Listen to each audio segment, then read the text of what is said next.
tayo at ating sabihin sa ating katabi na magandang umaga. Let's shake hands. Amen. Hallelujah. So this is the day that the Lord has made. So we will rejoice. Sabi nga po, we will rejoice. Kaya't tayo'y magsasaya. Purihin natin ang Panginoon. Sayawan natin ang Panginoon. Amen. Hallelujah. Isigaw po natin ng purihin kita. Pupurihin kita, Panginoon. Amen. Hallelujah. Amen.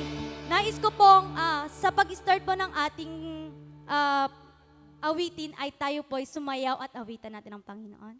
Amen. Hallelujah. Ating ipalakpak ang ating mga kamay. Hallelujah.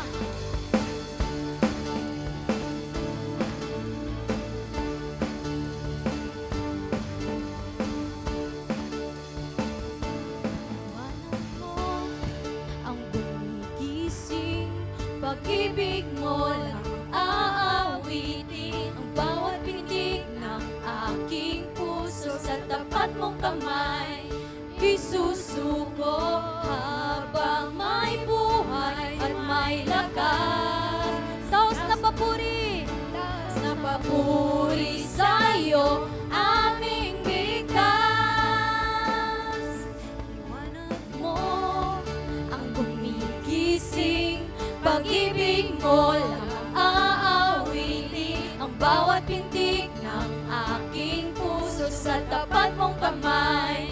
Isusuko habang may buhay at may lakas. Taos na papuri. Taos na papuri sa'yo, aming bigkas. Hallelujah. Pinupuri. Pinupuri, pinupuri kita, Walang kapantay. walang kapantay, hari at manunubo. Hallelujah. Pinupuri. Pinupuri, pinupuri kita, Jesus. Dakila ka sa lahat, ikaw ang aming Diyos. Hallelujah. Pinupuri. Pinupuri, pinupuri kita, kapantay, hari at manunubo. Amen. Pinupuri kita. Pinupuri, pinupuri kita, Jesus.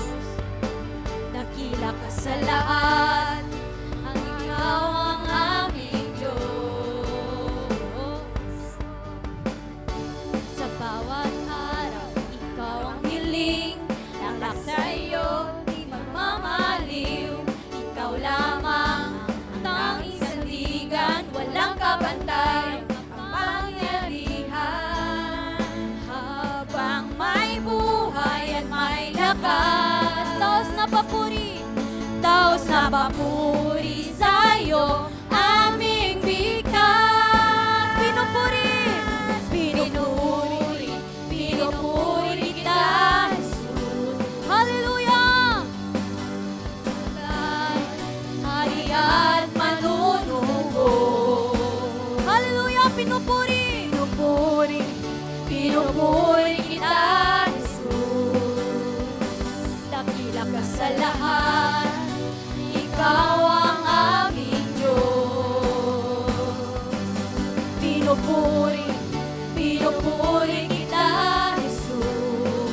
Walang kapantay. Kapantay, hari at manunubo. Hallelujah. Pinupuri. Pinupuri kita, Jesus. Dakila ka sa lahat, ikaw ang aming Diyos. Hallelujah. Ipalakpak natin ang mga kamay. Amen. Tayo'y sumamba sa Kanya. Hallelujah. Tayo'y sumigaw. Amen. Sabihin natin, pinupuri kita, Panginoon. Hallelujah.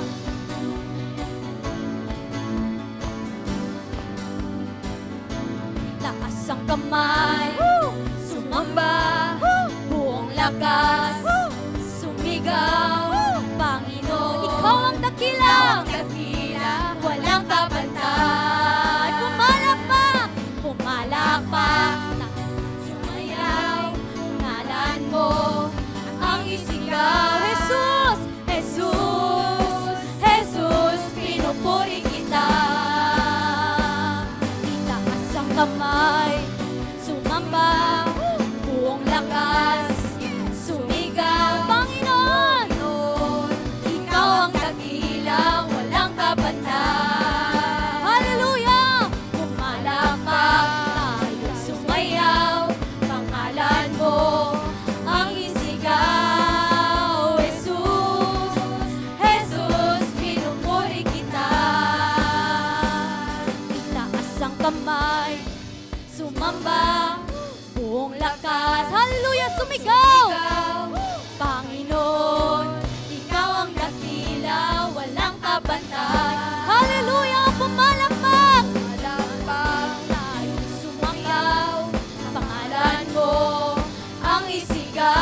dakila ka sa lahat.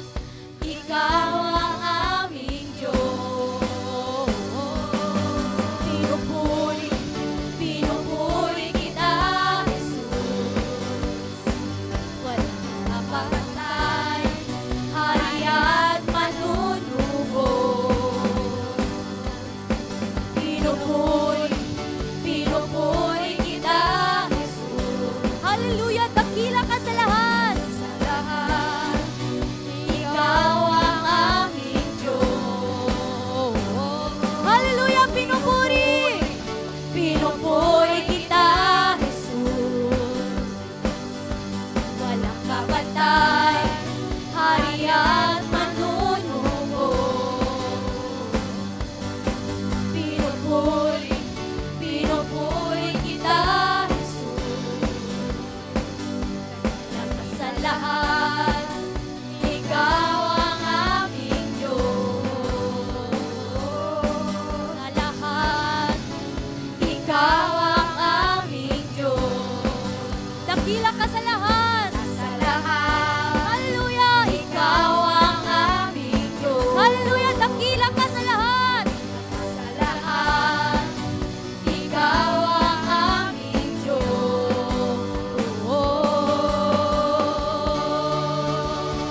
Hallelujah! Dakila ka, Panginoon! Purihin ka! Amen! Tunay nga po, Panginoon, ang pag-ibig mo, O Diyos. Hallelujah! Yes, purihin ka, Panginoon. Yes, thank you, Jesus. Hallelujah. Yes. We pray, O God, in the name of Jesus. In the name of Jesus. We rebuke anuman ang gawain ng kaaway sa oras na ito, Panginoon. Let down your Holy Spirit, O God, in this place. Hallelujah. Come on, church. This is the day that the Lord has made. So let us worship God. Yes, O God. Hallelujah. Ikaw lamang, Panginoon. Sa'yo lamang.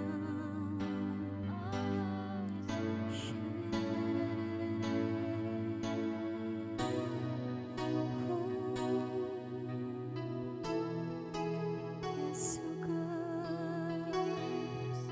We worship you, Panginoon. Yes.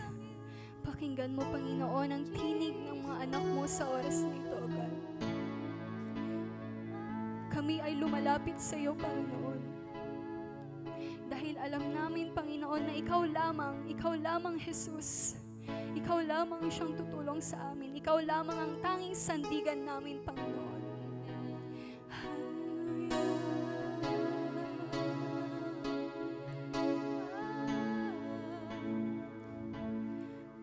Ako ay lumalapit sa iyong panan, aking inaalay pagkatalo't tagumpay. Hindi magtitiwala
Ako'y lumalapit sa iyong panan, aking inaalay pagkatalo't tagumpay, hindi magtitiwala Yes, Lord. sa runong at lakas. Jesus, ikaw lamang sa sandigan. Jesus, ikaw lamang ang nais ng puso. Jesus, sa'yo lamang tapat ang pangako. Ikaw lamang, Jesus, awit ng pagsinta. Ikaw lamang, Jesus, ang inanasa. Ikaw lamang, Jesus, ang payapa ng puso. Bawat sulok ng aking buhay sa'yo. Ikaw lamang, Jesus, awit ng pagsinta. Ikaw lamang, Jesus, ang ninanasa. Ikaw lamang, Jesus, ang payapa ng puso. Bawat sulok ng aking buhay sa'yo isusuko.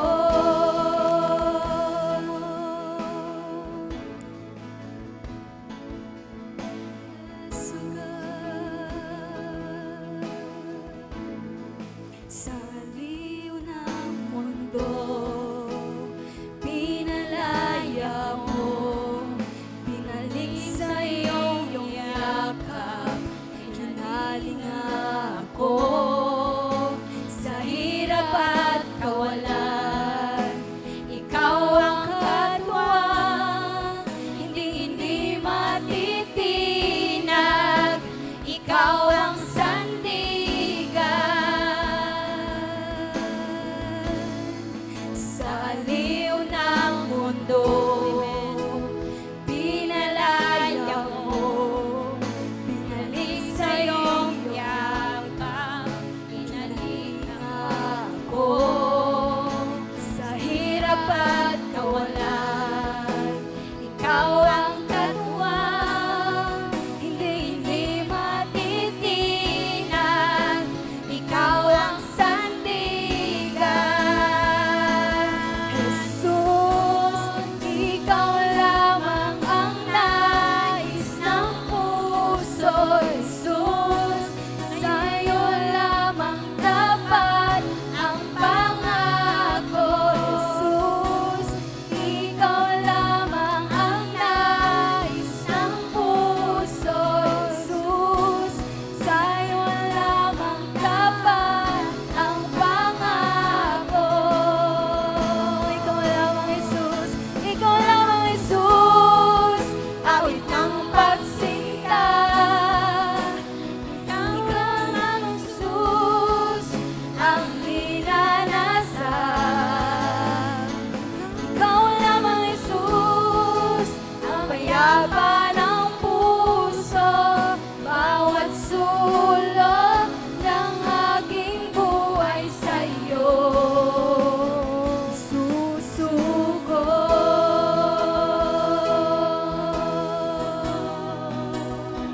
Sa'yo lamang, Panginoon.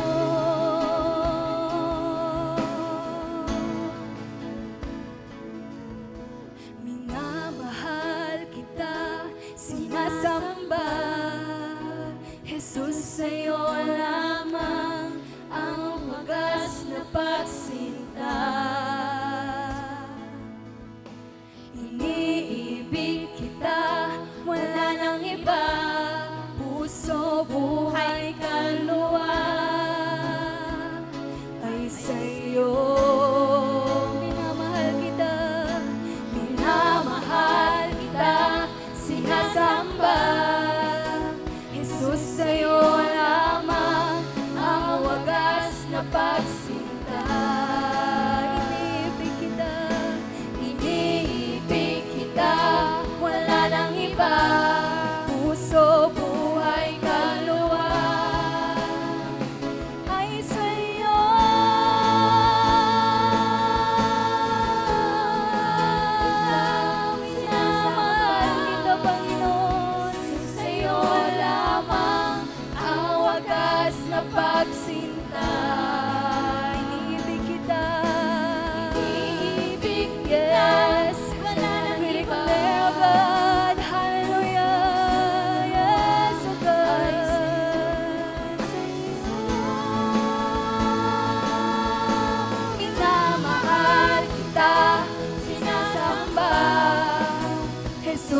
sa'yo lamang ang wagas na pagsinta.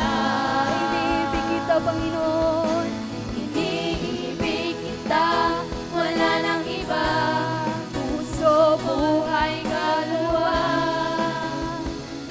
ay sa'yo. Ikaw lamang, Jesus, ang pagsinta. Ikaw lamang, Jesus, ang minanasa. Ikaw lamang, Jesus, ang payapa ng puso. Bawat sulok ng aking buhay sa'yo. Minsan pag ikaw lamang, Jesus, awit ng pagsinta. Ikaw lamang, Jesus, ang minanasa. Ikaw lamang, Jesus, ang payapa ng puso. Bawat sulok ng aking buhay sa'yo.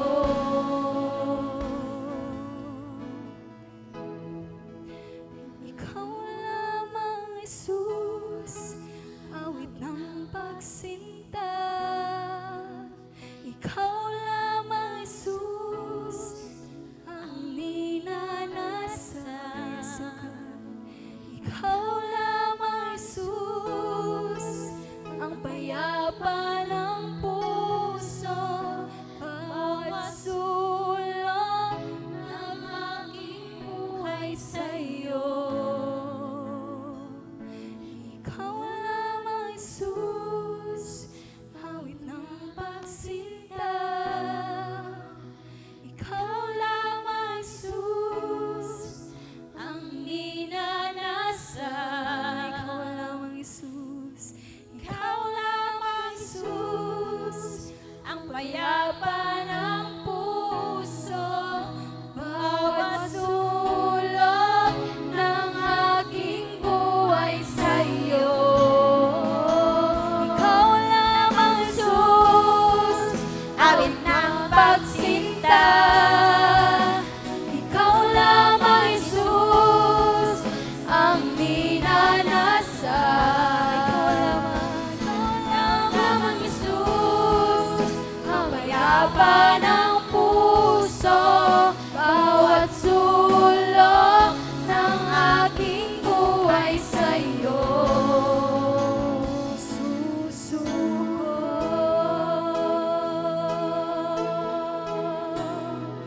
Hallelujah, sa'yo lamang, Panginoon, isusuko. Sambahin ka,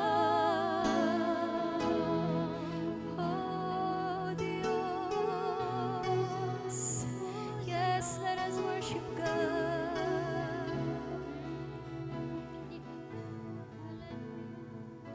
Sambahin ka sa iyong trono. Sambahin ka sa iyong trono. Sambahin ka. Sambahin ka sa puso ko. Sambahin ka. Sambahin ka sa buhay ko. Sambahin ka sa iyong trono. Sambahin ka. Sambahin ka sa iyong trono. Ikaw lamang, Jesus. Sambahin ka sa puso ko. Sambahin ka sa buhay ko. Sambahin ka sa iyong trono. Sambahin ka sa iyong trono. Sambahin ka. Sambahin ka sa puso, Diyos. Sambahin ka, Panginoon, sa buhay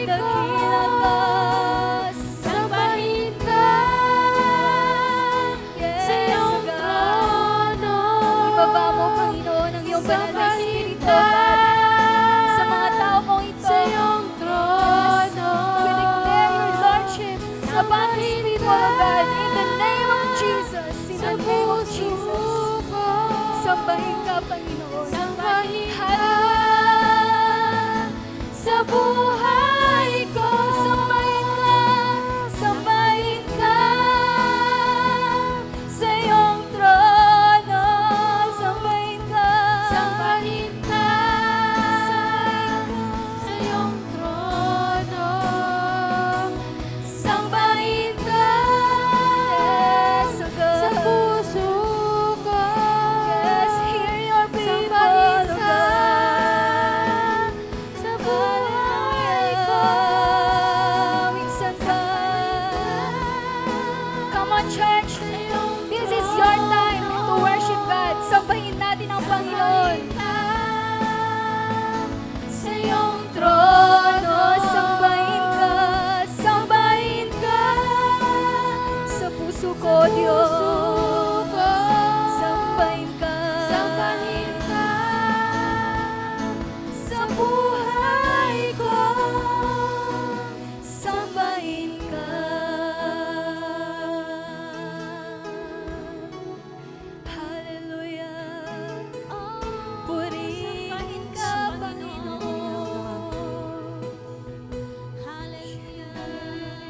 Sambahin ka, Panginoon, sa buhay namin, O God. Sambahin ka, Lord, sa puso namin, Panginoon. God, we just want to thank you, O God. Thank you, Lord, dahil tinipon mo ang iyong mga anak sa lugar na ito upang sambahin ka. God, we ask for your Holy Spirit, Panginoon, na bumaba, Lord, sa lugar na ito, God. God, we desire, Lord, na ngayong araw, ibigay namin ang buhay namin sa iyo. Lord, we desire that today, Lord, we give our hearts to you, Lord. And God, we desire that your name be lifted up today, Lord, in this congregation, Panginoon. So, Lord, open our hearts, open our ears, Lord, na matanggap namin ang kabutihan mo. Matanggap namin ang grasya mo ngayong araw, O God. God, tunay nga na ikaw ang Diyos na dakila, Lord. Ikaw ang Diyos, Lord, na nagtulak sa amin, Lord, na marinig ang iyong mensahe ngayong araw, O God. So, Lord, we are here as one church, Panginoon. Nagkakaisa kami, Panginoon, O God, na ngayong araw, Lord, makita namin, Lord, we will see your glory today, Panginoon. And this church, Panginoon, will arise, Panginoon, as one, Lord. We will arise na makita namin, Lord, makita namin that you are on your glorious throne, O God.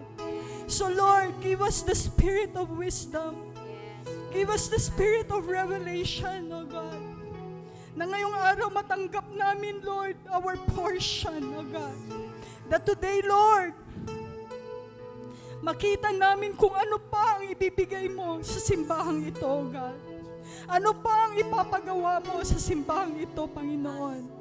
So, Lord, tanggalin mo, Panginoon, ang lahat ng bigat, ang lahat ng arrogance na meron sa amin ngayon, ang lahat ng pride, Lord, linisin mo kami upang, Lord, ang iyong salita, O God, ay andito sa aming puso, O God. Maitanim sa aming puso ngayong araw, O God. So, Lord, we entrust, Lord, everything today, Panginoon, sa inyo. Even our preacher, Panginoon, Lord, bless her, O God. Na tanging salita mo lang ang mamutawi sa kanyang mga bibig, O God. And Lord, bless the congregation, O God, Lord, na kaming makikinig, O God. Salita mo lamang at iyong boses ang aming maririnig ngayong araw, Panginoon. Lord, we come to you just as we are, O God. Wala kaming maipagmamalaki sa iyo, Panginoon, O God. Wala kaming narating ngayon kung hindi dahil sa grasya mo, O God. And Lord, all the praises, all the glory, Panginoon, is yours alone, O God. So ngayong umaga, Lord, we are here as one church, united as one voice, O God, to praise you, to glorify your name, and to honor your name, O God. Lord, have your way today, O God. Have your way for all of us, Panginoon, O God. Bless us, O God, that we may receive your power. We may receive your glory today, O God. Hallelujah, Panginoon. Salamat, O God. Ito ang aming samot dalangin. Sa pangalan ni Jesus, at lahat ay magsasabi ng Amen.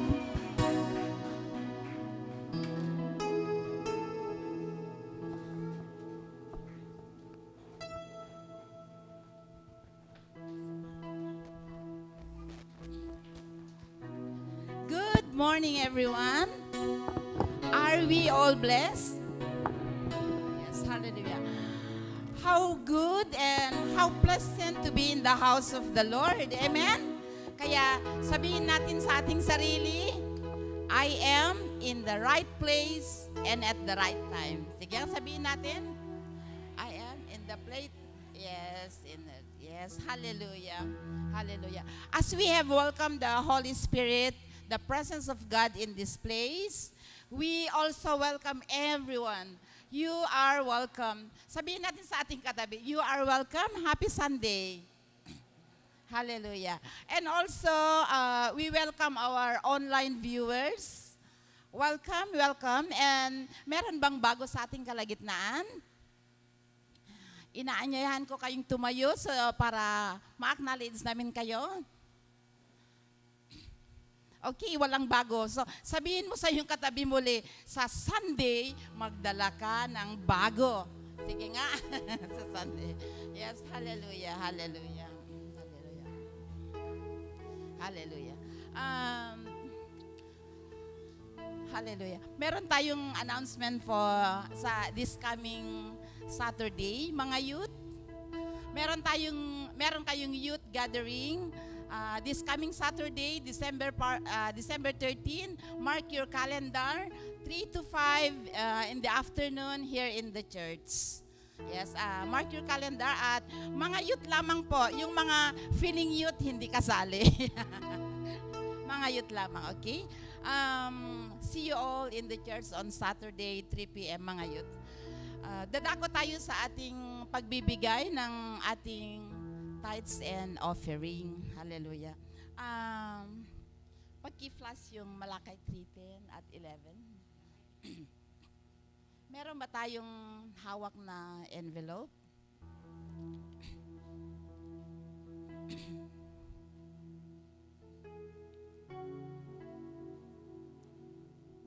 Hallelujah.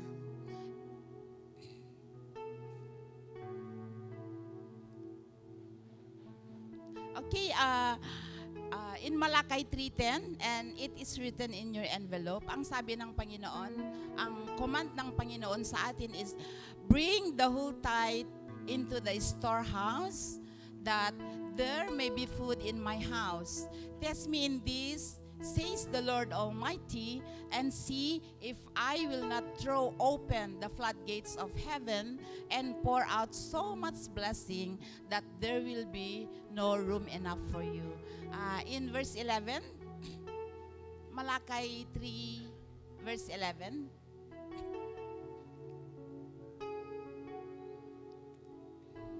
Okay, the Lord said, I will rebuke, I will prevent pests from devouring your crops, and the vines in your field will not cast their fruit, says the Lord Almighty. Napakaganda ang pangako ng Panginoon. He command us to bring the whole tithes into the storehouse upang ang nais at plano ng Panginoon na tayo ay pagpalain ng overflow ay ating makamtan. Hallelujah. Hindi lang in financial form, pero iingatan niya rin lahat ng ating pinagkukunang yaman.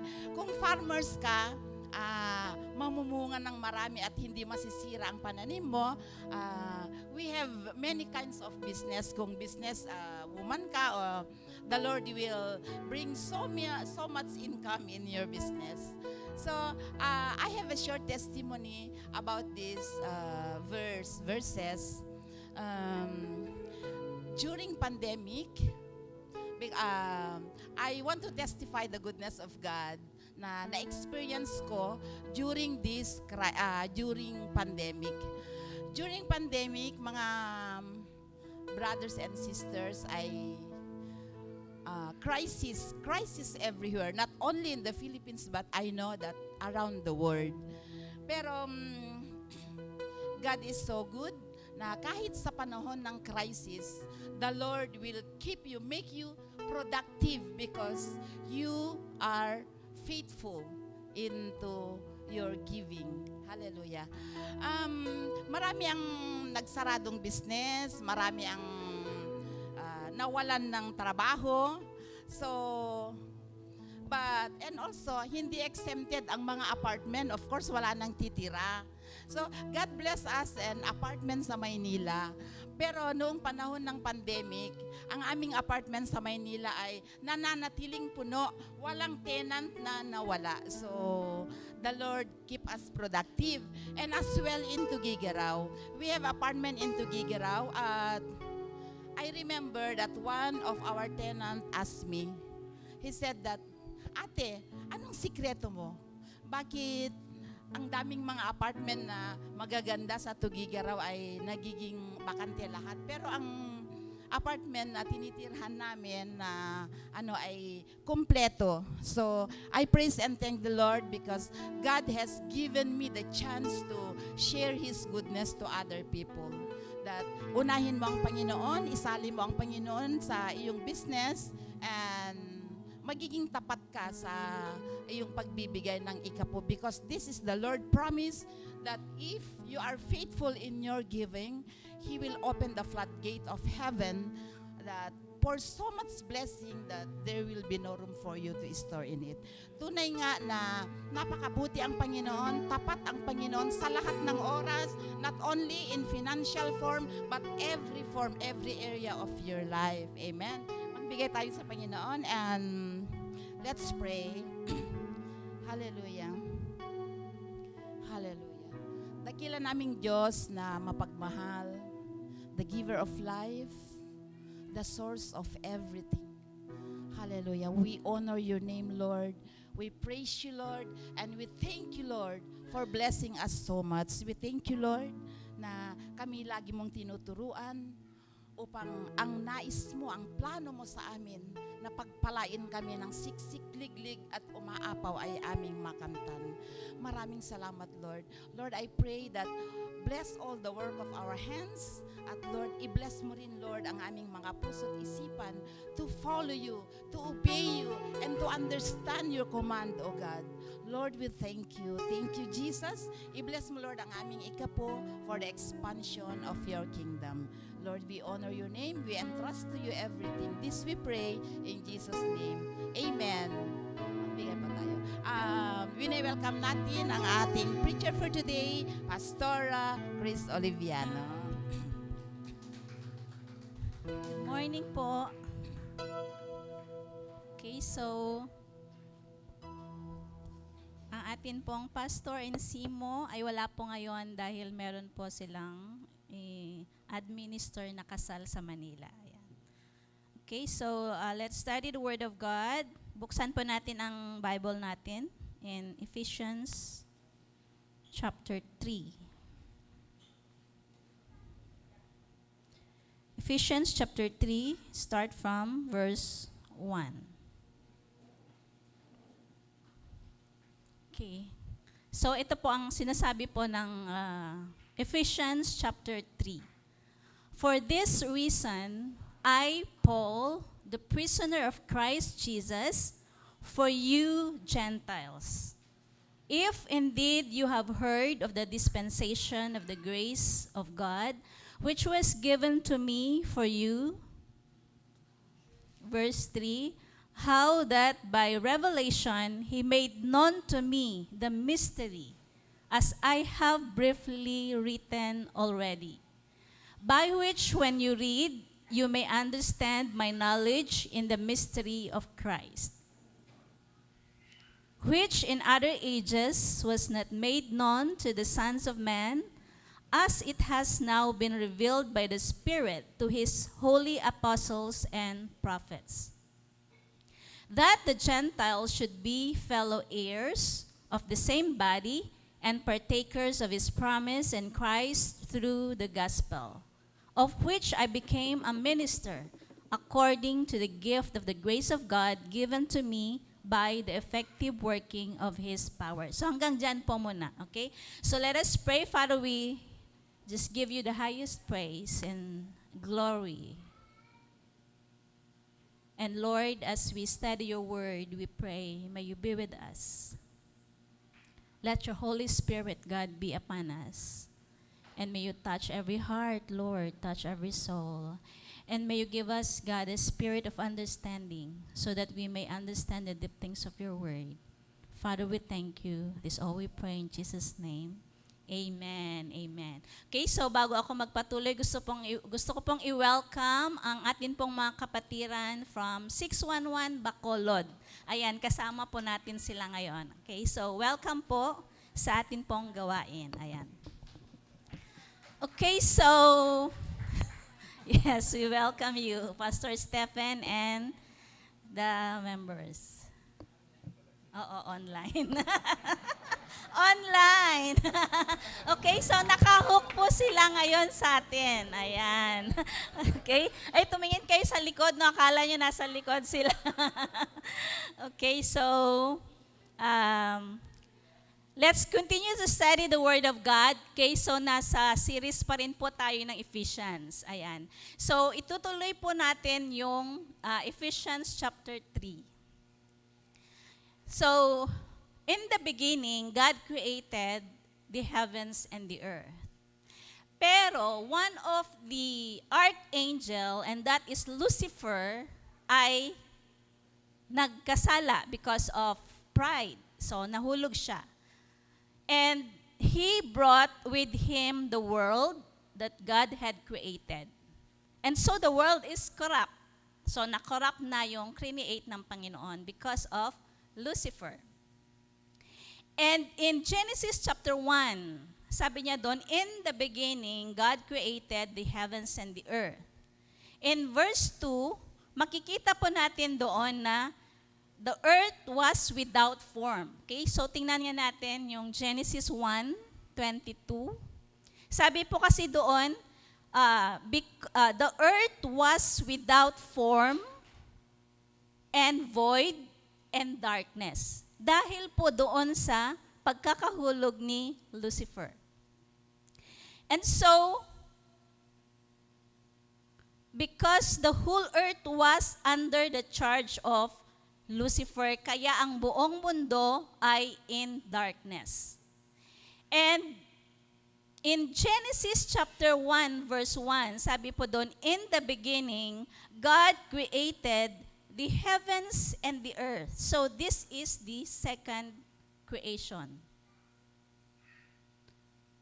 And that was the redemptive creation. So the original creation is God created the heavens and the earth, but the archangel Lucifer ay nagkasala po siya, nagkaroon siya ng pride because he is the most beautiful angel. And so, dinala niya ang buong mundo na create ng Panginoon at nahulog sila. And so the whole earth ay naging void, without form, and it is dark. Pero, ang Panginoon na hindi po siya nawala ng pag-asa. Kaya naman in Genesis chapter 1, okay, so maalala po natin yung in the beginning, God created the heavens and the earth, let there be light, let there be sun. So create na ng Panginoon ang mundo for 6 days. Okay? So yun po yung tinatawag natin na redemptive creation. Para yung mga create ng Panginoon, i-redeem niya ulit yung mundo na nasira.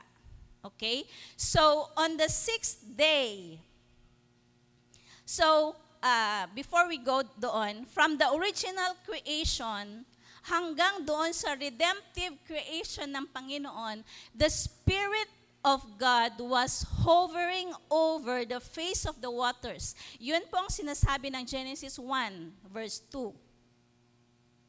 Diba? Ang bago nag-create ang Panginoon, the Holy Spirit is already there.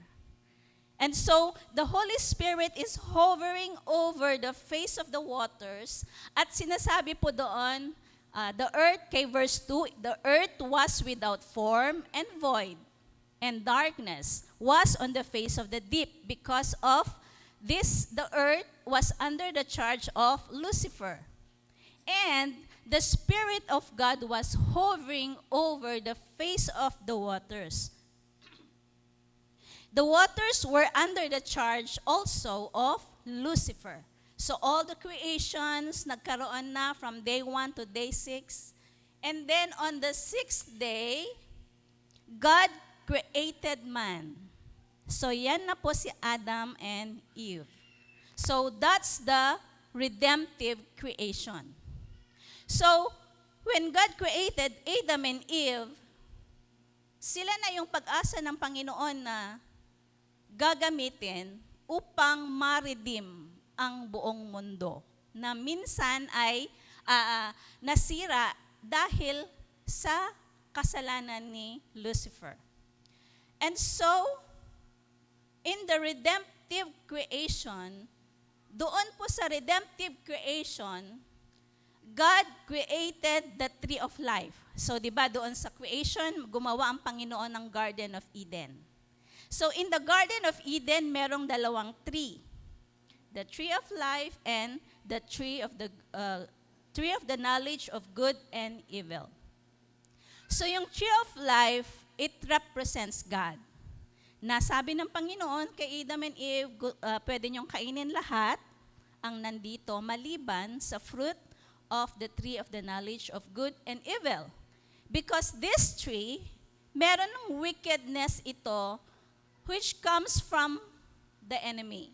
So yan po yung si Lucifer. Kaya naman, in the garden, di ba, ginamit ni Lucifer ang ahas to tempt Eve para kumain doon sa tree of the knowledge of good and evil. So, kinuha niya, nag-give in siya doon sa temptation, at ibinigay din niya kay Adam. So, the redemptive creation of God na si Adam and Eve ay nahulog muli sa kasalanan. So, the second creation, it was again a failure. Kaya naman, ang Panginoon ay, He is so sad sa panahon po na yan dahil pangalawang creation na yon, na yun sana yung, sila sana ang pag-asa niya to redeem the world. Pero, dahil doon sa kanilang pagkakasala, nagtago sila, na-open yung kanilang eyes, di ba? Ay, wala pala kaming damit. So, the tree of the knowledge of good, nagkaroon ng mali siya. The tree of the knowledge of good and evil ay nasa kanila na.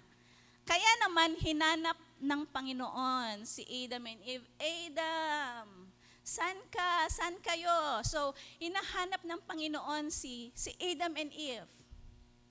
Nasaan na yung si Adam and Eve na create, para ang sinasabi ng Panginoon, nasaan na kayo?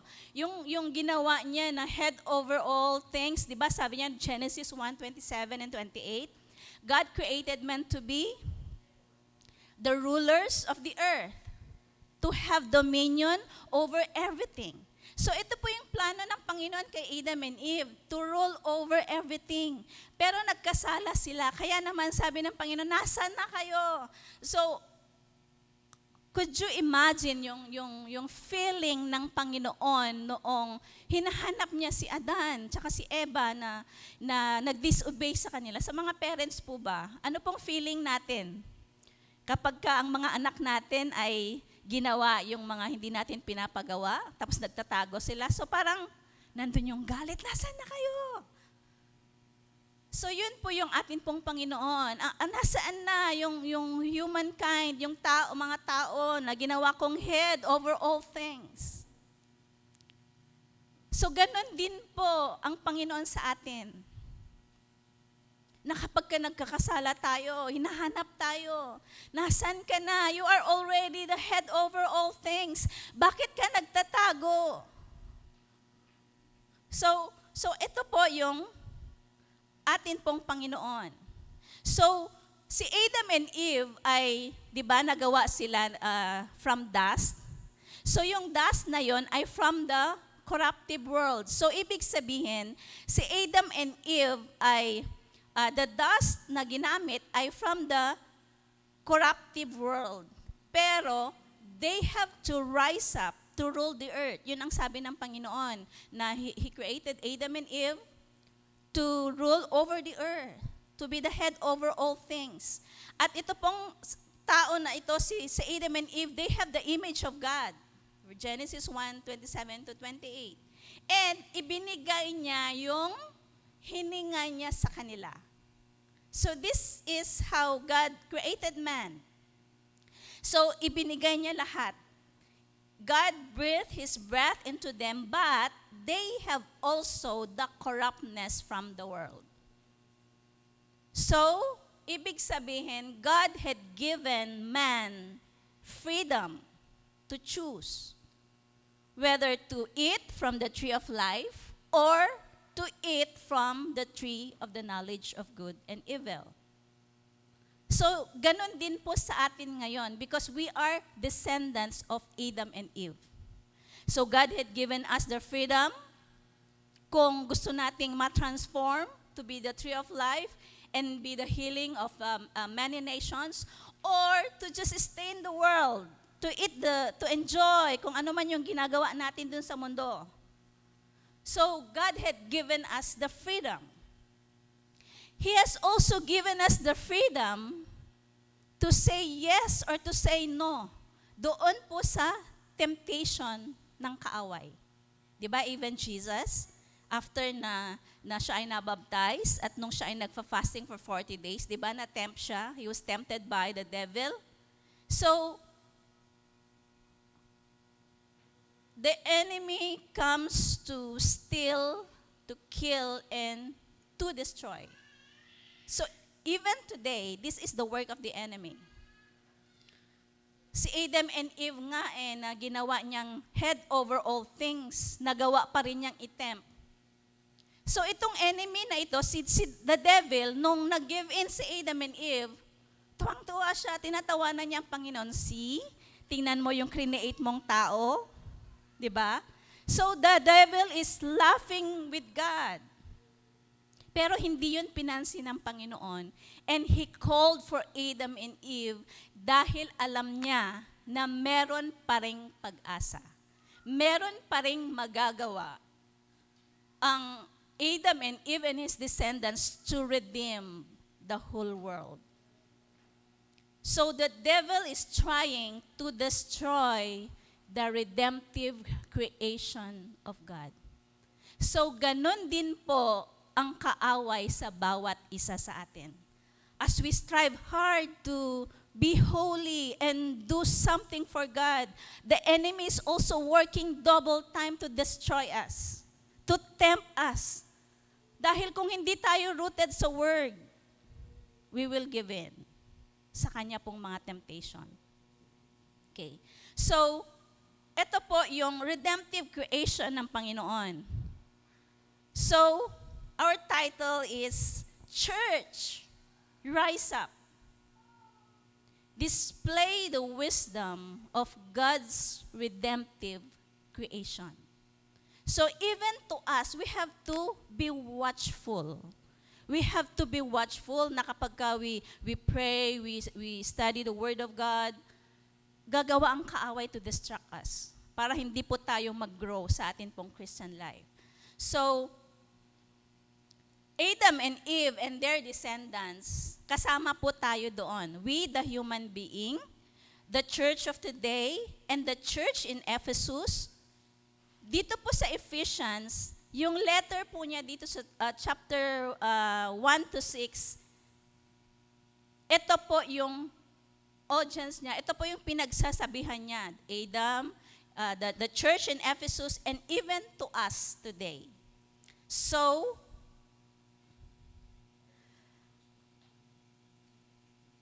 let us study yun pong chapter 1 and 2. Okay, so doon po sa isang picture. Let's show the picture of Ephesians chapter 1 and 2. Okay, nakikita nyo ba? So ito po yung inaral po natin ng 4 Sundays.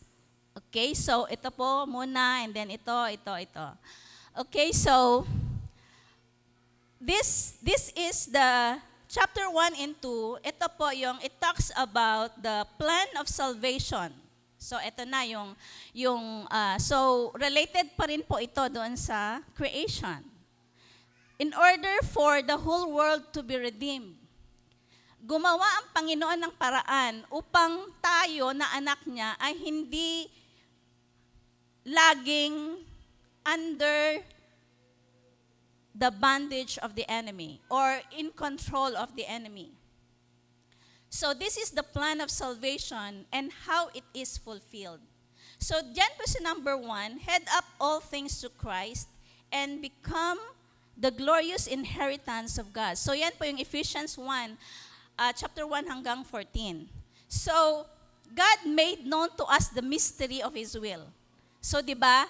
Dito po kasi, tingnan po natin kung ano po ang ginawa ng Panginoon in order for the enemy, in order for the devil, hindi niya maintindihan. Merong mga mystery kasi ang Panginoon na hindi maintindihan ng kaaway at tayo lang ang nakakaintindi. Okay? So tayo na connected kay Jesus. Okay, so ito po yung mga mystery. Okay, mystery 1, mystery 2, 3, and 4. So ito pong mga mysteries po na ito, ni-reveal po ito ng Panginoon kay Paul. At sinasabi naman niya po sa atin yan ngayon. Okay? So dyan po sa number 1, tayo po ay, we became God's inheritance. Na doon po sa Psalm 127, na ang mga anak, so we are God's inheritance, we became a children of God. In Psalm 127, tayo po ay yung mga arrows. Diba? Children are arrows in the hands of the quiver. So tayo po yung mga arrows in the hands of God. Okay? So ano po yung sabi niya dun sa Psalm 127? Blessed is the man whose quiver is full of arrows. They will not be put to shame when they contend with the enemy in the gate. So we are the arrows in God's quiver, the children of God, the inheritance of God. We head up all things to Christ. So kapag makikipaglaban ang Panginoon sa kaaway, at tayo yung gagamitin niya na arrow, because we are very sharp arrows. Okay? So, we are the tree of life. Hindi mapapahiya ang Panginoon na gagamitin tayo as arrows. God will contend with the enemy in the gate and he will not be put to shame. So, dun sa gate pa lang ng bahay ninyo, kapag kapapasok ang kaaway, so doon na makikipag-wrestle ang Panginoon. Huwag kang pumasok sa bahay na to. Huwag kang pumasok sa buhay ng mga anak ko. Kapag gagamit siya ngayon ng arrow at tayo yung gagamitin, hindi siya mapapahiya. Because we are very sharp arrows. Very sharp arrows, ibig sabihin we do kung ano po yung pinapagawa ng Panginoon sa atin. Yung very strong yung connection natin sa Panginoon. Okay, so yun po yung unang mystery. And this mystery ay hindi naiintindihan ng kaaway. So, with the Holy Spirit as the seal, so it's because of the Holy Spirit we can become arrows. And then number 2,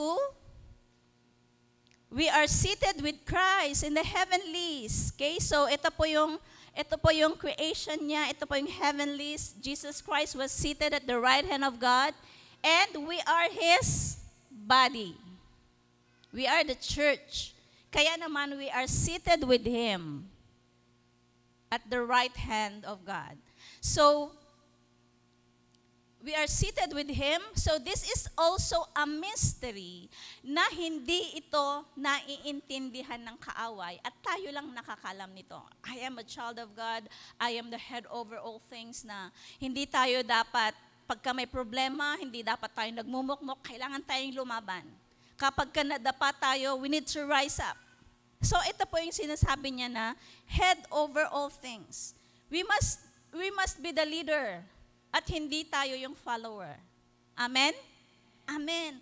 Dapat tayo yung leader. Hindi tayo yung sumusunod lang. Okay? So, we are His body, and so, we are with Him seated at the right hand of God. So, this is, again, a mystery na hindi ito naiintindihan ng kaaway. Kaya naman, huwag tayong matakot to fight with the enemy because God is with us. Greater is He who is in us than he who is in the world. And then we go to chapter 2. Ito, dito po, dalawang yan. So this is the chapter 2 of Ephesians. To reveal the immeasurable riches of the salvation and become the masterpiece. So, ano pong sabi ng Ephesians 2:10? We are His workmanship. So we are His workmanship. Diba? We are God's masterpiece. That as He molds us, as He transforms us, tinatanggal niya lahat yung mga pains natin, yung mga, yung mga bad experiences natin in the past, hanggang sa maging strong tayo at maging leader tayo, and we become the tree of life. In Psalm 1, a tree planted in the river. And everything he does, prospers. So ito tayo po yun. Kapag tayo po ay tree of life planted in the river, whatever we do, prosper. Magpo-prosper. Amen? All the work of our hands, magiging successful. Okay, magtatayo ka ng business, ano pa yung mga hahawakan ng iyong kamay, magiging successful yan. Dahil yan ang promise ng Panginoon. And then, ano po ba yung tree of life? Full of life of God. Be a blessing of all nations. Transformed. Yung dati ay matampuhin ka, ngayon hindi na. Yung dati ay balat sibuyas ka, ngayon balat kalabaw, di ba? So, ibig sabihin, yung konting salita lang sa'yo, konting ganyan lang ng kaaway sa'yo, magtatampo ka na, hindi ka na pupunta ng church, hindi ka na magmi-minister, ay wala. Hindi yun tree of life. Okay? So yun. So, being transformed na strong, na kapag ka, roar, ganun ang kaaway, tayo naman mas malakas yung roar natin because we have the Lion of Judah, and that is Jesus. Amen? Amen. Okay, so yun po yung tree of life. And then, dun sa last, we become one new man. We become one new man. Ano sabi po ng 2 Corinthians 5:17?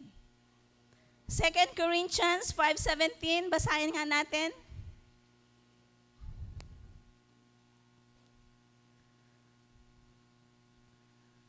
Second Corinthians, ayan. Therefore, if anyone is in Christ, he is a new creation. All things have passed away. Ibig sabihin, lahat ng ano bang meron tayo in the past. Nung hindi pa natin tinatanggap si Jesus. Yung pag-exam ba, yung mata natin ay may talaga gifted yung eye natin. Pwedeng mag-side eye o kaya doon sa harap. So, ibig sabihin, lahat ng mga hindi magaganda, in the past, wala na yun. Behold, all things have become new. Amen? So, yun po yung chapter 1 and 2 ng Ephesians, and that is our salvation. Yan po yung mystery na nire-reveal ni Paul sa atin, at ito po ay hindi po maintindihan ng kaaway. And so we go to chapter 3. Okay. Yung point number 1 po natin, okay, so yung introduction pa lang po yun. Point number 1, being entrusted with the responsibility of proclaiming the grace of the tree of life. Sabi po dyan sa Ephesians chapter 3 verse 1, for this reason. So ibig sabihin dun sa apat na yon, 1, 2, 3, 4, Ephesians 1 and Ephesians 2, yun po yung sinasabi niya sa chapter 3 verse 1 na for this reason, dahil dyan, okay, so yun po yung sabi ni Paul.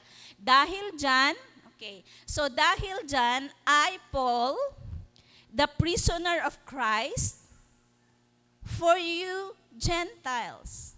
So ano pong ibig sabihin po nito?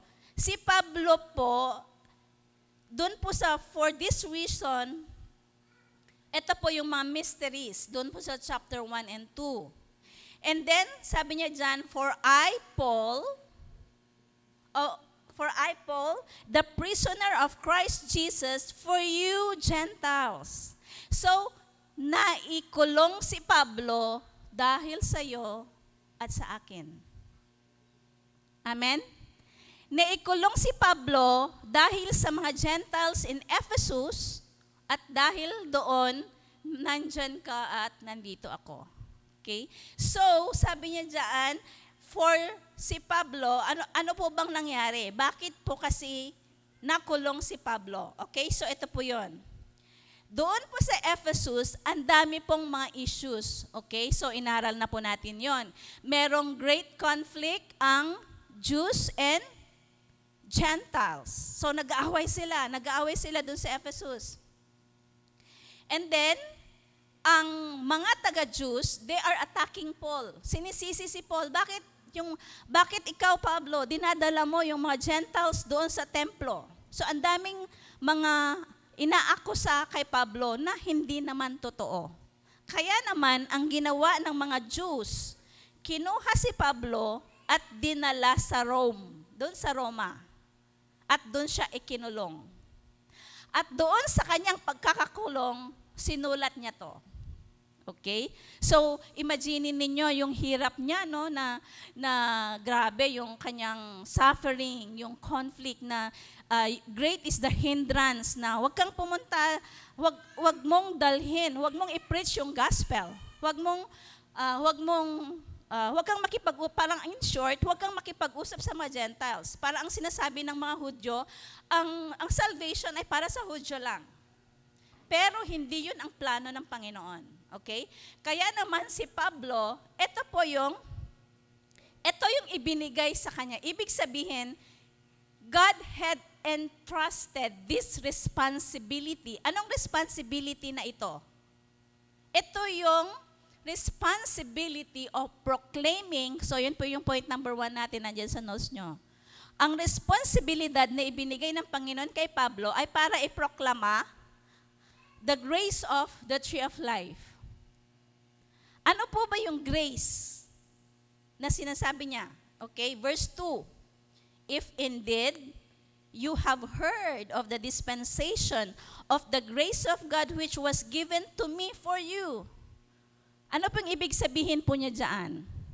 Yung dispensation of the grace of God na sinasabi niya dyan na ibinigay sa kanya ng Panginoon, ito po yung natanggap niyang salvation.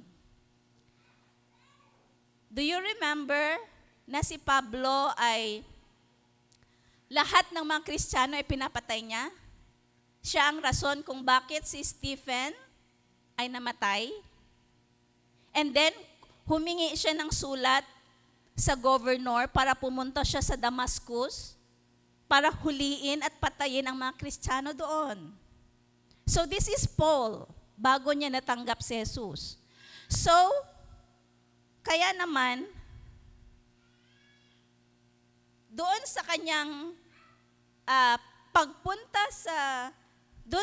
pagpunta sa Damascus, doon na-encounter niya ang Panginoon. Okay? So ito po yung sinasabi niyang dispensation of the grace of God. Natanggap niya yung grace of salvation. na ito naman yung isinishare niya sa mga Gentiles. And then verse 3, verse 2 muna.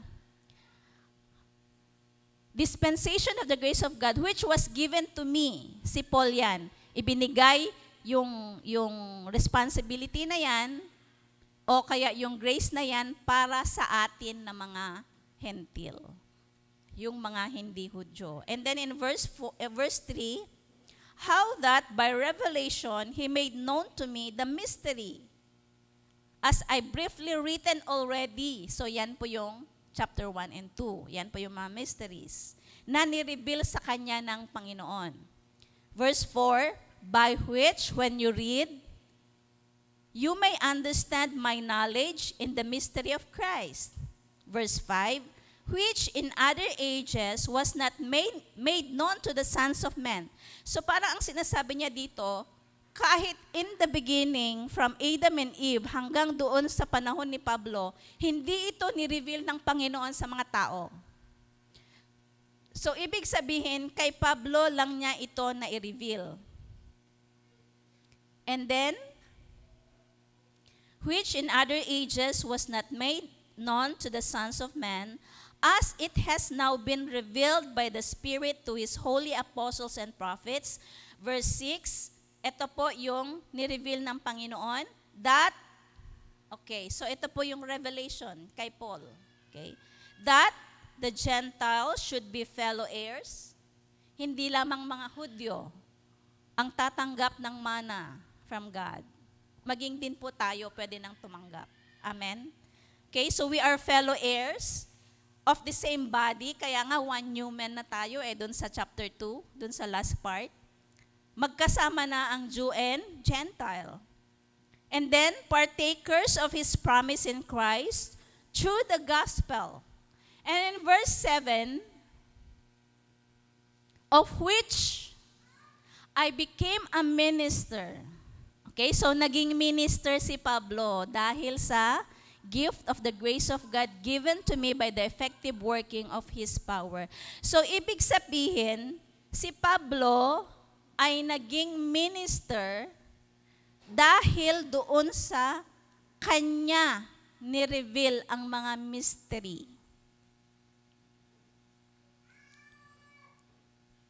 Naiintindihan po ba natin? So, ibig sabihin, kung kay Paul ni-reveal yung mga mystery, ang Panginoon, kay Paul niya ibinibigay yung trabaho. Like for example, sa akin, the gift, ano ba yung gift kasi ni Paul dyan is the gift of salvation. The gift of the dispensation of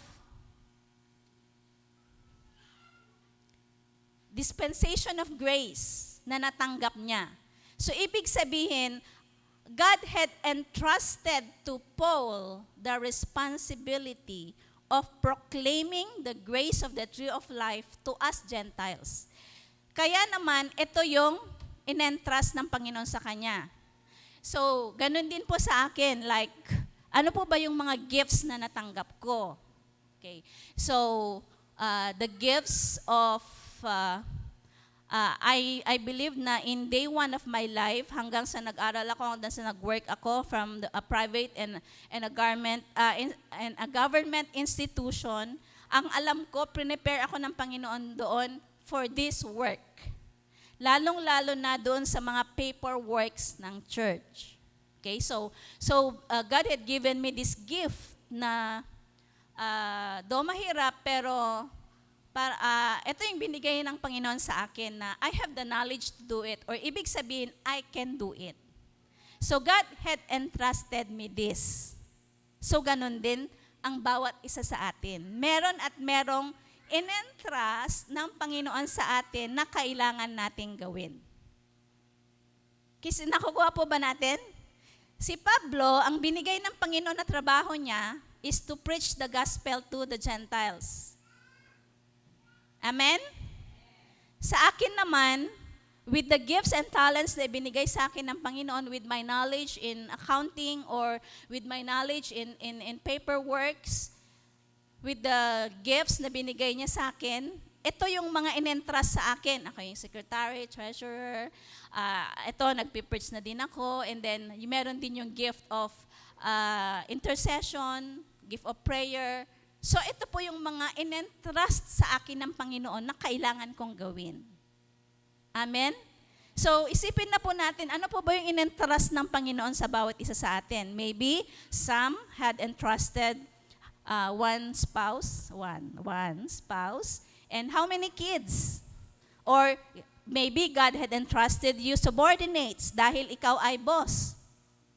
Or maybe God had entrusted you a business. Or in the ministry naman, God had entrusted you sa anong gift meron ka, like si Gordy sa piano, okay? Sa mga magagandang bosses, God had entrusted them. Ito pong gift na ito, yung worship leading, ganon. O kaya singing or leading the people in worship. So ano po ba yung mga in-entrust sa atin ng Panginoon? Maybe, kagaya ni Cons, okay, God had entrusted her to be in a government or public servant, parang ganon. Okay, so ito po yung mga in-entrust sa atin ng Panginoon na meron po tayong responsibility. Amen? Amen.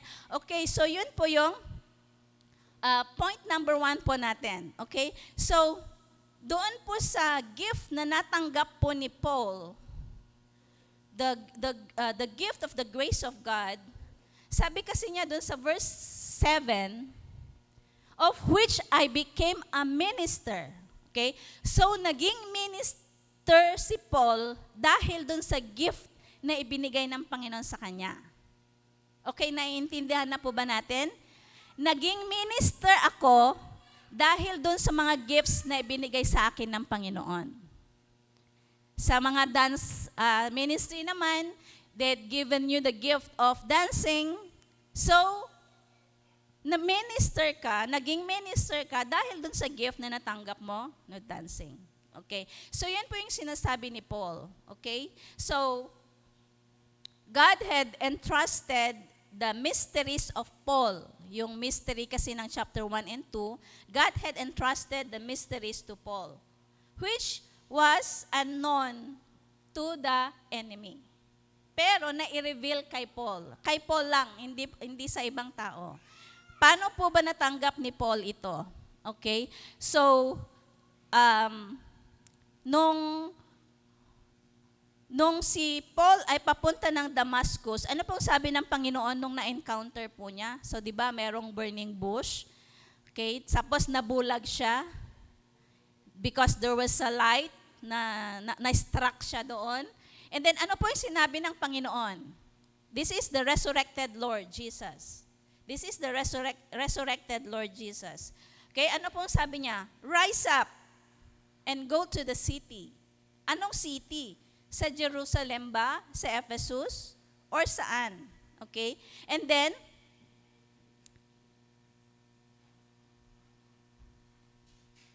after Paul rose up, he went to the city filled with the Spirit, and his eyes were opened.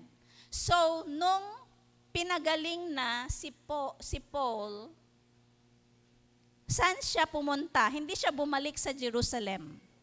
Hindi siya bumalik sa Ephesus. Saan siya pumunta? Doon po sa Galatians chapter 4 verse 25. Galatians 4:25.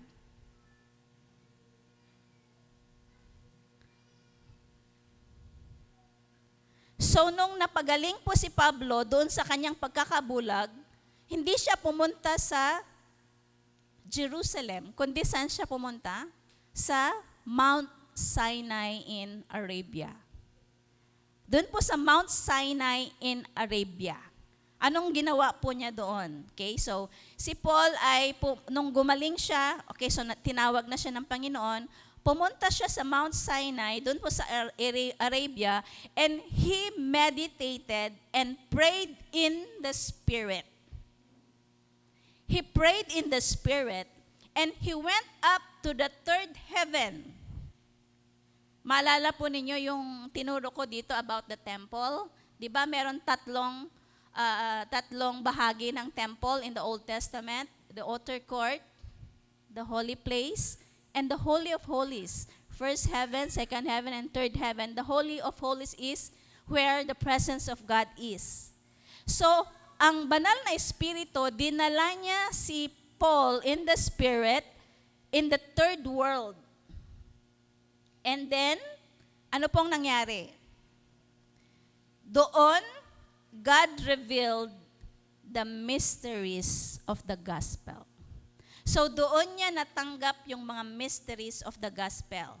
So, Gentiles, tayo po ng mga Gentiles, can become heirs and members of the body and partakers of the promise with the Jews.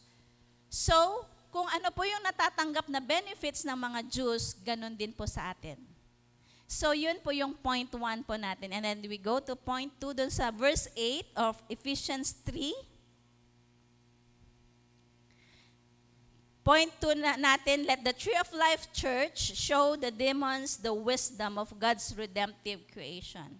In verse 8, sabi niya dito, to me, si Paul po ito, sinasabi niya, to me, who am less than the least of all the saints.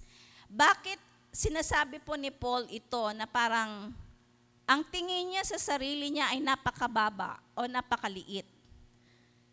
To me, who am less than the least of all the saints, this grace was given. So parang, am I worthy to receive this gift or to have this mystery revealed? So parang ito kasi yung sinasabi niya that I should preach among the Gentiles the unsearchable riches of Christ. So paano ang sinasabi niya, am I worthy na sa akin i-reveal yung mga unsearchable riches of Christ?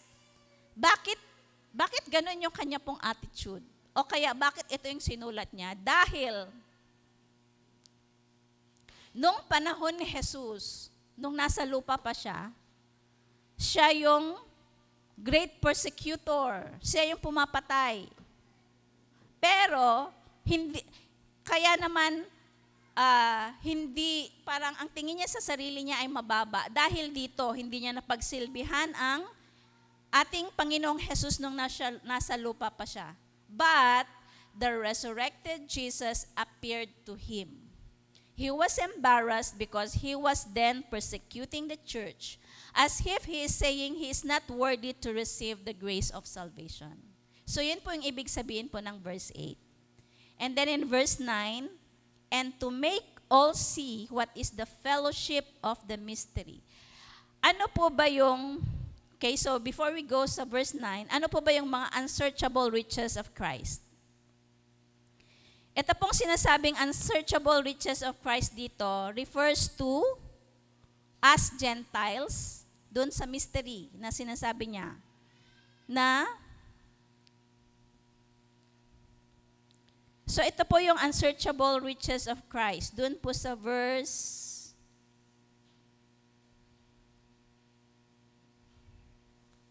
doon sa point number 1 po natin. Verse 6. So ito po yung sinasabi ni Pablo na unsearchable riches of Christ. Doon po sa verse 6. Ayan. Ito po yung mga unsearchable riches of Christ na hindi po ito alam ng kaaway, the enemy.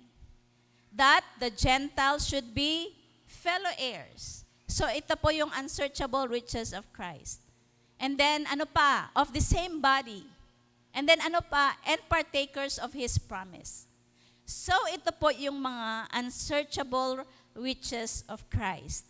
And then, ano naman yung fellowship of the mystery? Doon sa verse 9. Ano po yung fellowship of the mystery na sinasabi niya? Na tayong mga Gentiles ay pwede na tayong makishare sa mga Hudyo. Yun yung sinasabi niyang fellowship. We, the Gentiles, and we, the Jews, ay iisa na tayo and we share doon po sa mga blessings na natatanggap nila. So yun po yung sinasabi po dyan na fellowship of the mystery. Ayan. Okay. So, and then Sabi po ng verse 9, and to make all see what is the fellowship of the mystery, which from the beginning the ages has been hidden in God who created all things through Jesus Christ. And then in verse 10, to the intent that now the manifold wisdom of God might be made known by the church to the principalities and powers in the heavenly places. Okay? So yan po yung sinasabi dyan na let the Tree of Life Church. Sino po ba yung Tree of Life Church? Tayo po yon. We are the Tree of Life Church. Na tayo, Tree of Life Church, kailangan nating ipakita sa kaaway the wisdom of God. Paano ba yun? Okay, like for example, dun sa testimony ko mamaya, sasabihin ko. Okay, so ito po yung sinasabi po dito sa verse 2 na, let the Tree of Life Church show the demons the wisdom of God's redemptive creation. Tayo po na redemptive creation ng Panginoon, meron tayong wisdom na binigay ng Panginoon sa atin. Do you agree? Do you agree? Na kahit na sa simpleng desisyon, mula simple hanggang sa pinakamahirap na issue, pwede tayong makapag-decide ng tama. Amen? Amen. Okay? So, let the Tree of Life Church show the demons the wisdom of God's redemptive creature. God's redemptive creation. So ano po ba yung mga, gaya nga ng sinabi ko kanina, ano po ba yung mga in-entrust sa atin ng Panginoon na ministry? At bakit itong ministry na ito ay ni-reveal kay Paul at kailangang mangyari? Dahil, di ba, in the beginning, Adam and Eve, nagkamali sila. So they are the redemptive creation. Pero, kasama tayo ngayon, we as the Gentiles, kasama tayo doon sa redemptive creation ng Panginoon. That even today, meron tayong kailangang gawin in order for the world to be redeemed. So, God had a plan.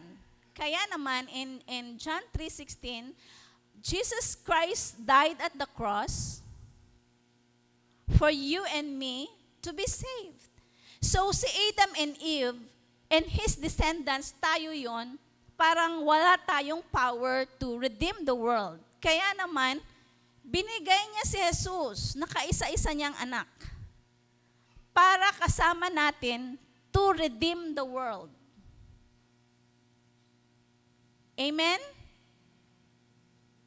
Dahil nga hindi natin kaya. We have no power.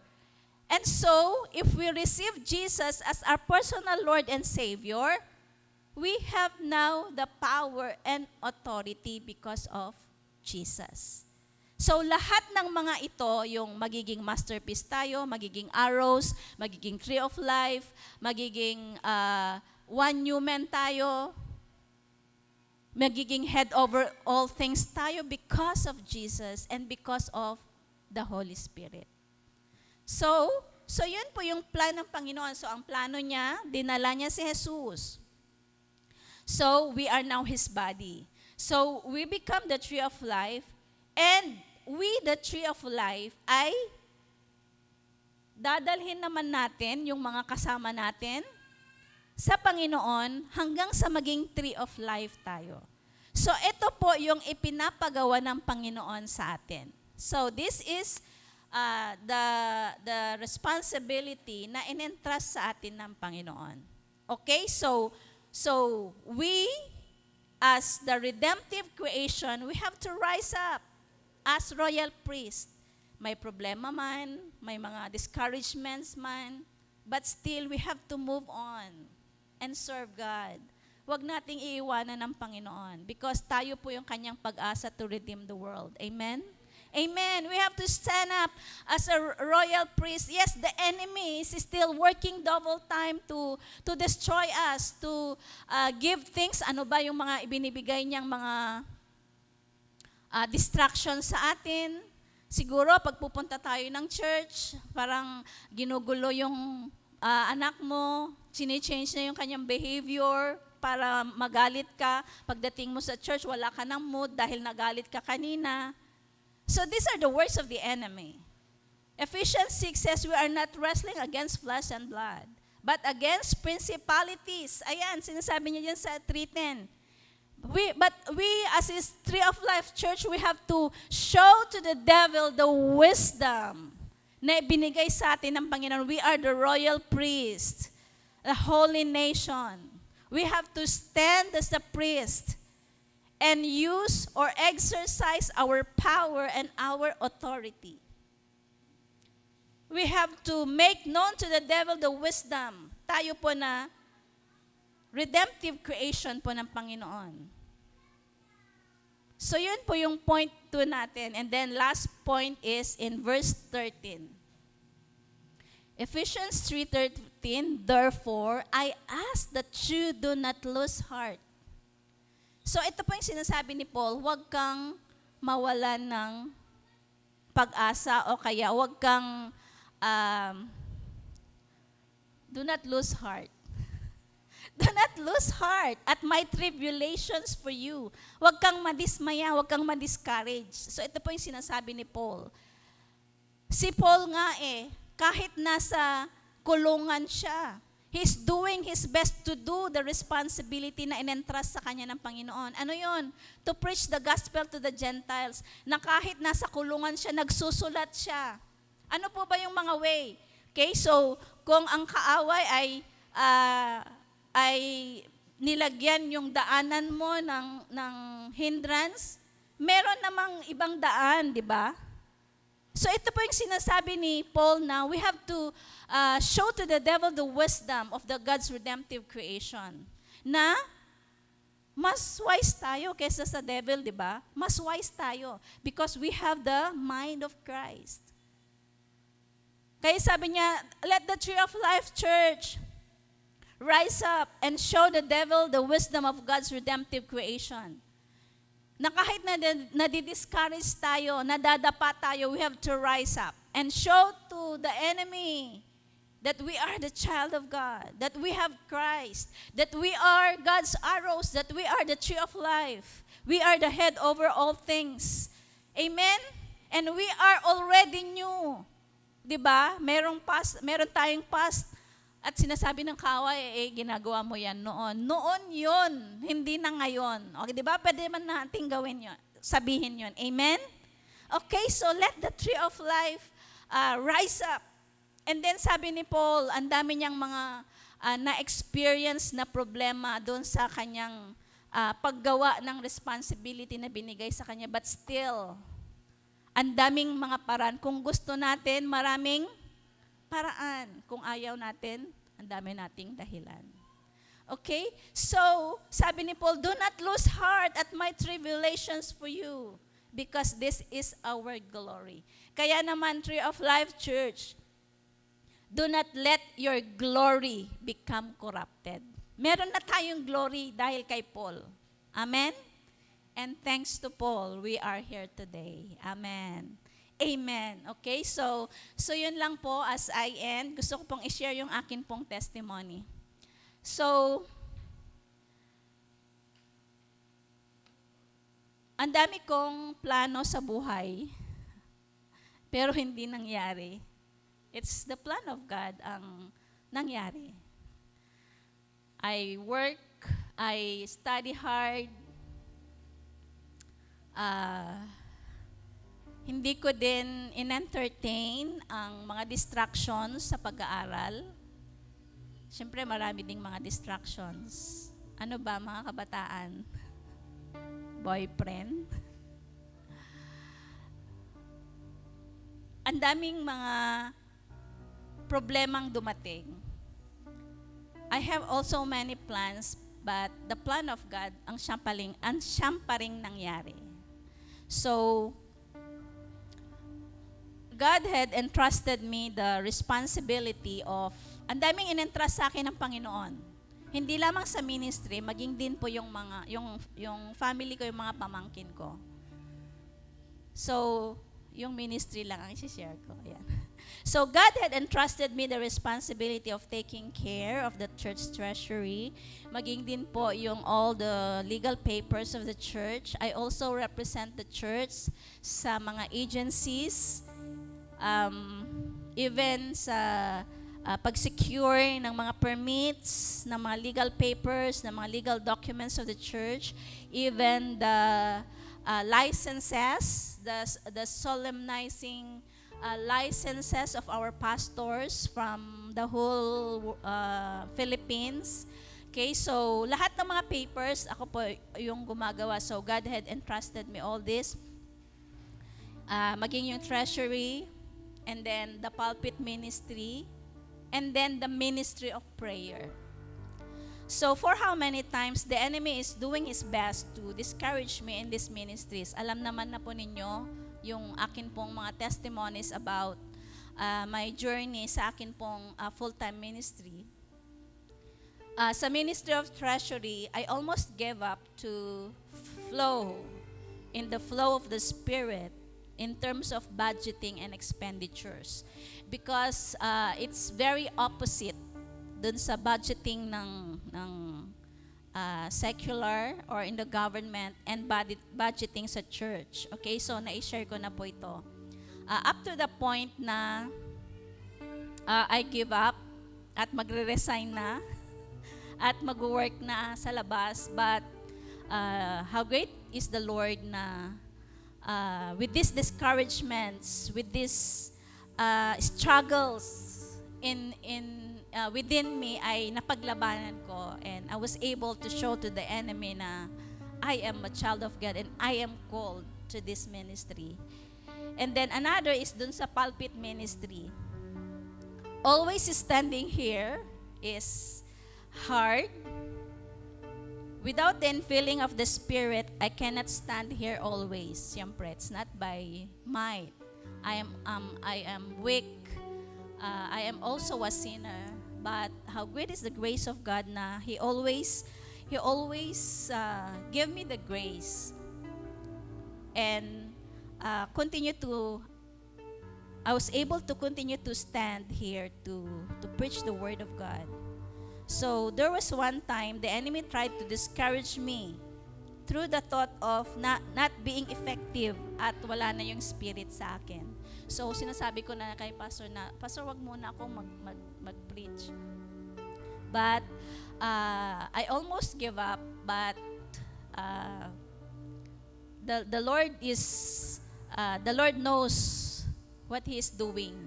At merong mga tao na nagme-message din sa akin and nagsasabi na they are being blessed with my preaching. So defeated na naman ang kaaway, di ba? So with that, ay mas lalo naman na naging nandun yung courage ko to stand, na pagka nakikita ko na hindi kaya ni Pastor, sige Pastor, ako na. Kahit na wala pa akong mga revelations, dahil obedience before revelation. Okay. And another is the ministry of prayer. So just last Wednesday lang, parang okay naman ako ng Tuesday, pero nung morning ng Wednesday, parang ang sakit ng katawan ko, yung mga symptoms ba ng influenza-like na symptoms, na masakit ng katawan, even the joints. Sabi ko, parang hindi na ako makatayo. Sabi ko, hindi ko yata kaya. Sabi ko, paano na yung prayer ministry? Kasi every Wednesday is a prayer ministry. Sabi ko, hindi pwede. So, nahiga ako ng the whole morning, and then, nung lunch na, I decided na may sakit man ako o wala, I need to go to the prayer meeting. Alam nyo ba, na pagtayo ko, sabi ko, bakit parang wala na yung sakit ko? Okay? So, this is how we defeat the enemy. Na kung ano man yung in-entrust sa atin ng Panginoon, we have to take the responsibility and let us do our best for God's glory. Amen. Amen. So kung ano man po yung mga in-entrust sa atin ng Panginoon, let us show to the devil the wisdom na ibinigay sa atin ng Panginoon.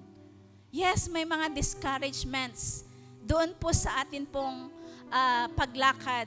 Sa ministry man, may mga discouragements. As a mother, ang daming mga discouragements. Ano ba yung mga in-entrust sa atin ng Panginoon? Because the enemy, remember, the enemy, ano bang ginagawa niya? He's working double time to destroy us.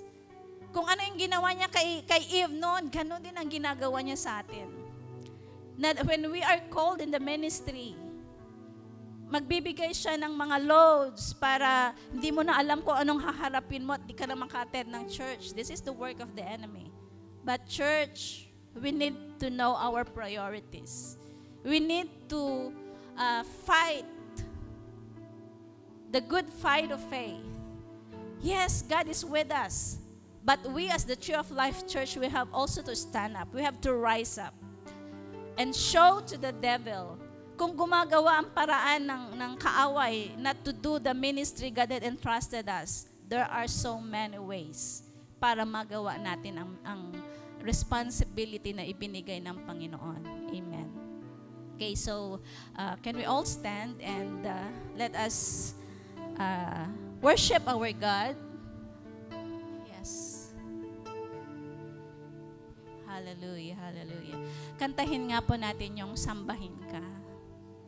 Yes, Jesus. Let us worship God and let us meditate on the Word of God.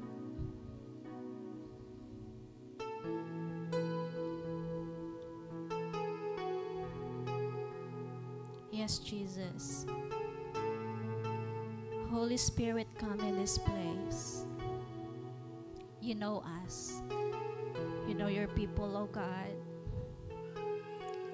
Panginoon, alam mo ang amin pong mga weaknesses. God, we acknowledge that we are so weak. Our flesh are so strong, Panginoon, that when the enemy lures us, we give in. And so God, we pray today, we just pray for your Spirit to be upon us, oh God, and help us do the things na pinapagawa mo sa amin, Panginoon. Yes, Jesus.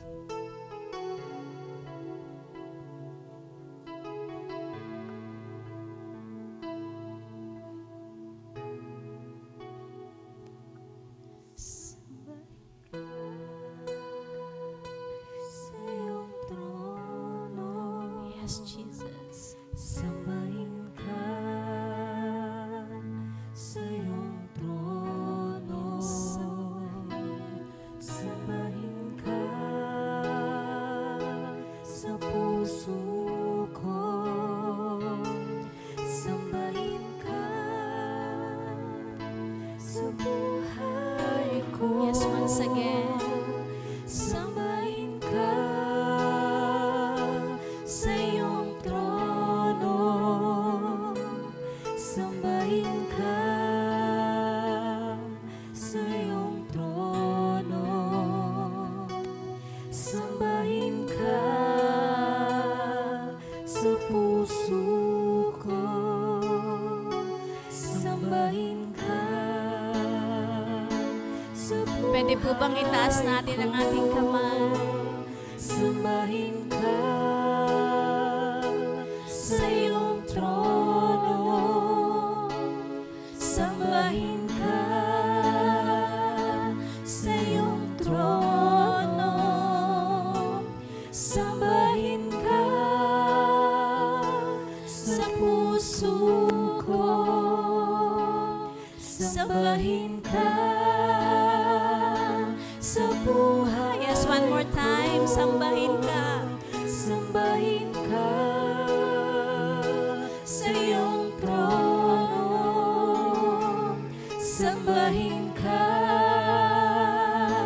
sa iyong trono. Sambahin ka sa puso ko. Sambahin ka sa buhay ko, sambahin ka. Yes, brothers and sisters, can we meditate on the Word of God today? Kung si Paul ay binigyan siya ng task, binigyan ng Panginoon ng work si Paul to preach the gospel to the Gentiles. At hindi siya tumigil to preach the gospel kahit ang daming mga problema, ang daming mga conflicts, up to the point na ikinulong siya. But still, ang kanyang pagkakakulong ay hindi po hindrance to do the task na ibinigay ng Panginoon sa kanya. Brothers and sisters, let us ask God, ano ba yung mga task or work na in-entrust sa atin ng Panginoon? Pagiging father of the family or head of the family. Yes, ang daming problema.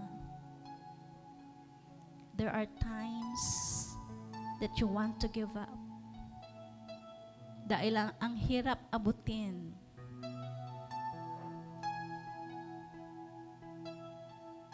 Or ang hirap magtrabaho o kumita ng pera na kayang pagdugtungin ang both ends.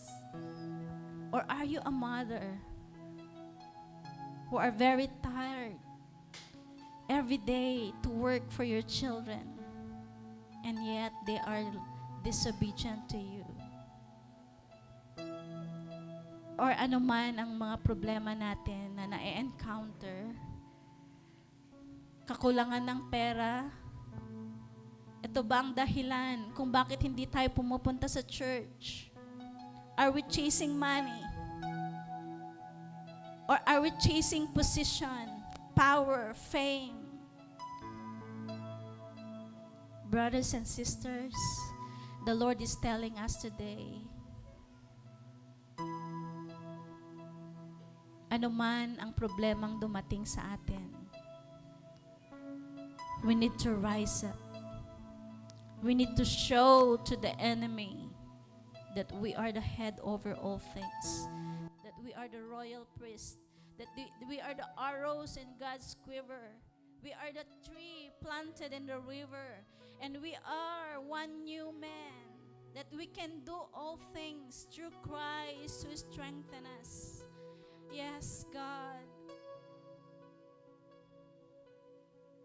We pray, may you be with us. Can we all open our lips and talk to our God today? We can say to Him ano man po yung mga nasa loob natin. Yes, we can say to Him. We can also acknowledge that we are weak. God, we need you. Holy Spirit, we need you. Yes, we need you, Holy Spirit, to do all the things na gusto mong ipagawa sa amin. To be the tree of life. Lord, we need you in order for us to be a blessing to others. Lord, we need you. God, we want to help others. We want the tree of life, Lord, that our lives, oh God, are healing to nations. God, we need you. Holy Spirit, we need you. For you said in your word, God, it's not by our might, nor by our power, but by your Spirit. God, we just pray for your Spirit today, that may you encourage each and every one of us. Panginoon, kung meron mang nawawala na ng pag-asa, Panginoon, sa mga anak mo, God, we just pray, Father, for your encouragement. We just pray, Lord, for your healing. Lord, in our emotions, healing, Lord, in our tired bodies. God, we pray for rest, God, to be upon us. Panginoon, we also pray for healing to everyone, Panginoon, na meron kami sa umagang ito. God, we pray, make us whole again, Panginoon, upang magawa po namin ang pinapagawa mo sa amin. God, we also pray that may you fill us once again with your Spirit. May you empower us once again, oh God, in the name of Jesus, in the name of Jesus. And so, Lord God, we just thank you. We just thank you, Lord, for you are always there, God, to help us. Panginoon, kagaya ni Paul, na kahit na ang hirap, Panginoon, ang mga pinagdaanan niya, and yet, Lord, ginagawa pa rin niya, Panginoon, ang pinagawa mo sa kanya. Lord, we also pray na anuman, Panginoon, yung mga pinapagawa mo sa amin, help us to rise up. Help us, O Lord God, to rise up in the name of Jesus. In the name of Jesus. In the name of Jesus. Thank you, Lord. Thank you, Jesus. Thank you, Jesus.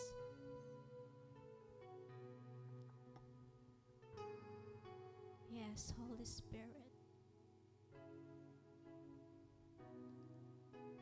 Holy Spirit, we speak healing in the name of Jesus. We speak healing in the name of Jesus. We speak healing, oh God, in the name of Jesus, in every hurt, in every pain, in the name of Jesus. In the name of Jesus, in the name of Jesus. Father, we thank you. We thank you, Lord. We thank you, Jesus, for making us whole again, oh God, in the name of Jesus. In the name of Jesus, in the name of Jesus, Lord, we thank you, we thank you. We thank you, Lord, and God, we pray, Lord, may you be with us. Let us open our lips and thank our God. Hallelujah, hallelujah. Yes, thank you, Jesus, thank you, Jesus.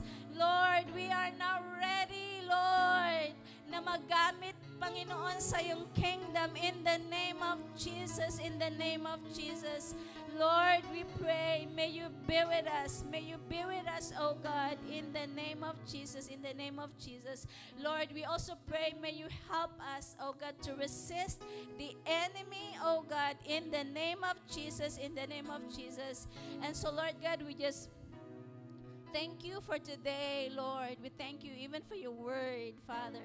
And Lord God, may you seal it by the power of your Spirit, oh God, in the name of Jesus, in the name of Jesus. And Lord, I just want, Father God, to speak blessing, Father God, upon my brothers and sisters, in the name of Jesus, in the name of Jesus, Lord. I also speak healing, oh God, in the name of Jesus. I speak blessing, Lord, upon all the work of their hands, God, in the name of Jesus, in the name of Jesus. And so, Lord God, we just thank you for today. And Lord God, to you we give all the praise, the glory, and the honor in Jesus' name. Amen and amen. Okay, so God bless po sa bawat isa. See you again on Sunday.